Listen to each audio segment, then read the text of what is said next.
Let's talk numbers. We know a little bit more about the job market after jobs figures were released today. Meanwhile, is the government about to move the goalpost yet again when it comes to superannuation? Apparently, buoyed by Australians withdrawing almost $36 billion from their super during the COVID-19 pandemic, the government is seriously considering giving workers the choice, super or the cash.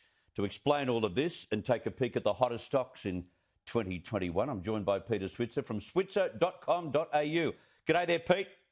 Hi, Chris. This has been a bit of a brainwave based on the amazing amount of super Australians withdrew, but I'm worrying that no government goes about giving us more than they should give us, and whether we're getting a good deal by choosing, one or the other box. Well, it's a good question. And I think for lots of Australians, sticking with the 9.5% super, which then will become 10%, eventually 12%, maybe by 2025, but I think it'll be later. For those sorts of Australians who really do need to build up their retirement, it's a no-brainer. You'd stick with super. But Chris, if I'm a younger Australian, realising that every time I lose 9.5% of my pay to super, it makes it harder for me to buy a home. That kind of Australian is going to say, well, I want the disposable income. I want to be able to go to a bank and say, I've got more money in my kick and therefore I can borrow more and either buy a house that I can no longer at this current level afford, or buy something even better. So I think it's going to appeal to a certain group of Australians. It also has a number of payoffs. It will probably increase the economic growth of Australia, people consuming more, yes, businesses then invest, jobs created. I also think that if they give money to Australians to get them to buy property, they're going to have to do something about increasing the supply of housing as well. Otherwise, house prices will go through the roof, which will probably make a lot of homeowners very happy. But I think there's going to be a whole lot of things that the government will have to do. But I think one of the big payoffs for the government is this, Chris. They're spending a lot of money to keep this economy going really well. And you alluded earlier to the job vacancy numbers, which came out fantastically high today.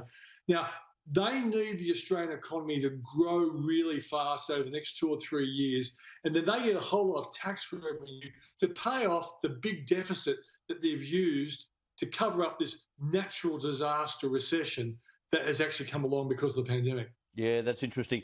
All right, jobs vacancy numbers. I see two stories here. I see a recovering economy, but I see a gap between the numbers that are unemployed and those that are chasing jobs. We're still a little bit hesitant. We're waiting back until JobKeeper's over. Am I right? Well, that's right. We're talking around, a little under 1 million people unemployed, and these job vacancy numbers, Chris, for November came in at 254,400. Now, and that's a 23.4% rise. So you'd have to cheer that, but the disconnect between who's unemployed and the job vacancies is quite substantial, 254,000 versus, 1 million. But this is one thing when I wrote this out, I didn't actually think about this. That number is a record high. So never in the history of this country have we had so many job vacancies, which is a really positive sign about a rebounding economy, at least up to November. What you know and I know is that in December we had all this Northern Beaches lockdown, borders closed again. And so, and we've actually seen the last 2 weeks, consumer confidence has gone off the boil a bit. Not a lot, but a bit.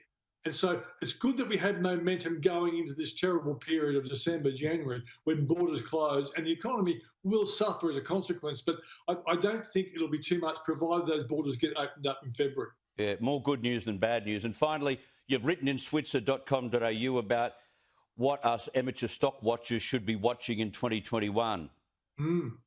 Yeah, Chris, I actually read a story on Bloomberg, and Bloomberg each year surveys well over 50 investment banks, major US banks, fund managers and whatever. And I read through every one of the analysis of each one of these high-powered stock market playing institutions. And nearly every one of them expect a huge year for the stock market. And what they're arguing, nearly to a man or a woman, they're actually saying, add in all this deficit spending that we know that our government's done, and now the Democrats who are in the US, they'll spend even more than what the Republicans will.